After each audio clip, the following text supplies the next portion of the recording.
Hello YouTube! Today we're talking about the Dwemer, the race of Mer who inhabit the volcanic and inhospitable province of Morrowind. Today, this video is brought to you with great help from the Discord user Aramithius. So, well, if you come across him, be nice to him, maybe give him some shoes. Just kidding. Anyway, real big thanks to him, and with that said, let's just immediately kick off with the video on Dwemer culture.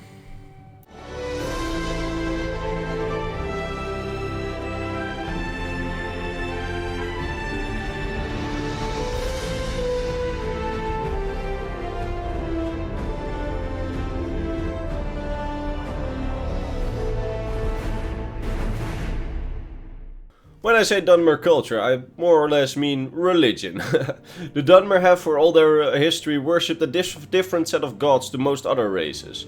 This began right back before they were actually called the Dwemer, when they were still the Chimer, as they were split off from the other Mer in the Somerset Isles in the late Middle Merethic era. The Daedric prince Boethia spoke to a Chimer called Veleth and his followers, showing them what is called the Triangled Truth, or the Endeavor, later called the Sigic Endeavor.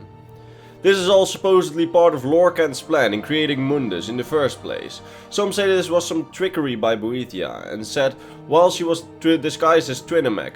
Others say that Trinamech was eaten by Boethia while he was trying to stop the Chimer leaving.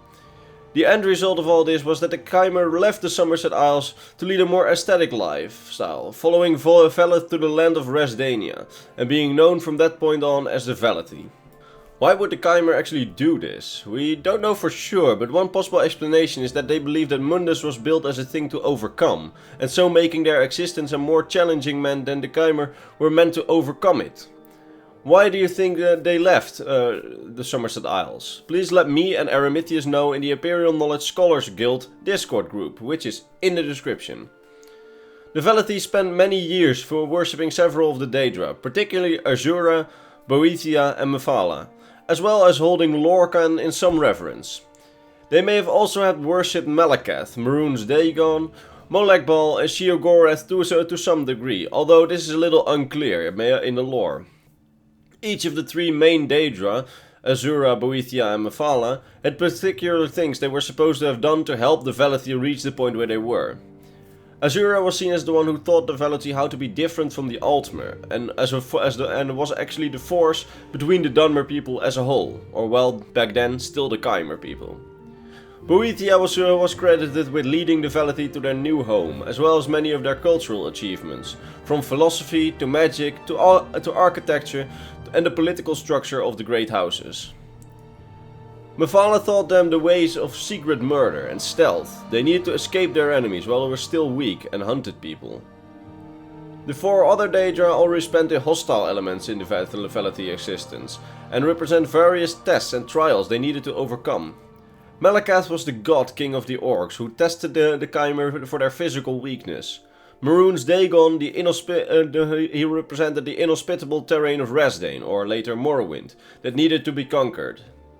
Molegbal was the force that threatened the Chimer's purity and resolve, and Sheogorath, as final, was a test of mental fortitude and cunning against the internal enemies. The Velethi also worshipped the spirits of their ancestors. Traditionally, each house or tribe had its own collection of ancestors or relics from which the spirits of their ancestors could be summoned for advice or protection. The Daedra were worshipped because they were the strongest of these, without a big separation between the Velethi and their gods. This carried on for many years as the Velethi began to be more settled, forming the beginnings of the Great Houses, which I've actually covered a little bit in another video on the Great Houses of Morrowind, an overview. However, some of the tribes remained nomadic and eventually came to be known as the Ashlanders, living in the harsh ashlands of Resdane. The Chimer were not actually alone on Resdania, and they warred and ultimately allied with the Dwemer, who were already there when the Velethi arrived. The alliance was mostly one of convenience, made to drive out the Nords, who had already conquered land in the early First Era, and the Chimer and the Dwemer continued to have strong religious differences and frictions. It was a difference in opinion over what to do with the heart of Lorkhan that was found under Red Mountain that sparked the War of the First Council. We will actually discuss that in another video, and I've discussed it also a little bit on my video on the Dwemer, which I will also put in the description, just like the video on the Great Houses. Basically, it's enough to know for this video that the Dwemer were trying to use the power of the Heart of Lorkhan to make themselves a new god, the Numidium, which the Chimer actually saw as blasphemy. What happened after the war is the most important thing to have ever happened for Dwemer religion. After the war was over, the general who led the Chimer, Imperial Nerevarine, died and left the tools which the Dwemer had used on the Hearts of Lorkhan in the hands of his wife and advisors, Almalexia, Sothasil, Vivek and Vorin Dagoth. These four actually disagreed about what to do with the tools and fought. The first three actually driving Vorin Dagoth deep into Red Mountain. Vivek, Almalexia and Sothasil then used the tools on Lorkhan's heart to make themselves into a trio of living gods, later known as the Tribunal. However, the Daedra Azura was not too pleased with it, because after they had used these tools on the Heart of Lorkhan to make themselves gods, Azura cursed them for their blasphemy and transformed the entire Chimer race into the dark-skinned, red-eyed Dwemer as a punishment. Following their use of the tools, the Tribunal founded the Tribunal Temple, to both worship them and control the Dwemer, claiming what they had actually been blessed with by the ancestors to displace Azura, Boethia and Mephala as the new worship trio. They actually replaced them in a literal sense. Almalexia would replace Boethia, Sothasil would replace Azura, and Vivek would replace Mephala. The Daedra they replaced would be known as the Anticipations, so Mephala was the anticipation of Vivek. According to the temple doctrine, these Daedra supposedly stepped aside willingly, and some veneration and incarnation was still permitted to them. Although, given Azura's curse, that's a little unlikely that the Daedra actually stepped aside for the Tribunal, and well, it's just unlikely. The other Daedra worshipped by the Chimer became the Four Corners of the House of Troubles, who did not accept the Tribunal's preeminence. Any contact with these Daedra was forbidden. As well as the Tribunal and their former anticipations, the new faith venerated a whole variety of mortal Chimer and ultimately the Dwemer as saints. Nerevarine was first of these, and many were added over the course of Dwemer history. Typically, they reflect an attitude that the temple or the Tribunal wanted to encourage, like piety, charity, perseverance, those sort of thing. This new faith actually fell well with all the already settled Dwemer of the Great Houses. The Ashlander tribe saw what the Tribunal had done as an abomination and continued to worship the Daedra and their ancestors as they had always done before. The Ashlanders also believed that Azura's prophecy that Nerevarine would actually return incarnated and would return and overthrow the Tribunal Temple. They actually formed the Nerevarine cult around this prophecy. This cult believed that Nerevarine would come again to honor the tribal traditions of the Ashlanders, destroy the Tribunal Temple and casting out all foreigners from Morrowind. Over the years, various prophecies and stories about the Nerevarine were developed by different tribes, and several Dwemer claimed to be the Nerevarine, or the spirit of Nerevar returned. The Tribunal Temple hunted down these cults, and the Nerevarines mercilessly, supported by the Empire because the cult also believed that all foreigners should be forced out of Morrowind, so nobody actually liked this cult. By the late Third Era, there were hardly any of the cult left, except for some scattered tribes. One point on which the Temple and the Ashlanders actually agreed was the position of Dagoth-Ur. Both groups made him into a devil figure called the Shamet, who was there to tempt both the Dwemer people and the Nerevarine with false promises, dreams and visions. It is probably for this reason that the Tribunal Temple discouraged dreams and visions as part of rituals. However, the Ashlanders tribe still consider them to be important sources of religious insight. As Dagoth-Ur eventually grew to power throughout the Third Era, the Tribunal Temple formed the religious order of the Ordinators to combat Dagoth-Ur and his troops directly, although they were beginning to lose the battle.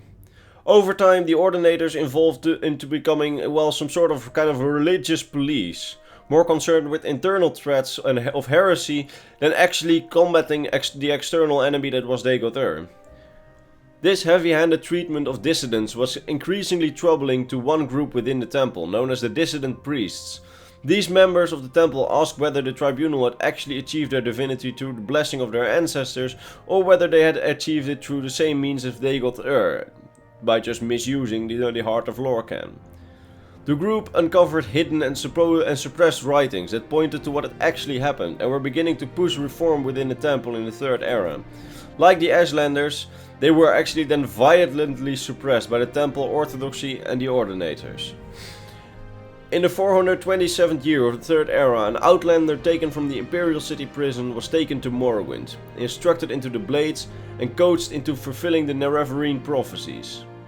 This Nerevarine then destroyed the Dwemer enchantments on the heart of Lorcan, causing the Tribunal to lose most of their powers. The Nerevarine also killed Daedric and at least 2 members of the Tribunal, leaving the temple leaderless. Before his disappearance, however, Vivek declared that the dissident priests were no longer to be persecuted, granting them legitimacy in the eyes of the temple. This would shape the course of the temple as a whole in the not too distant future. The entire story of the Nerevarine I have told in my video where I still use my bad mic on the Nerevarine, but actually it's still a very enjoyable watch. It is also in the description.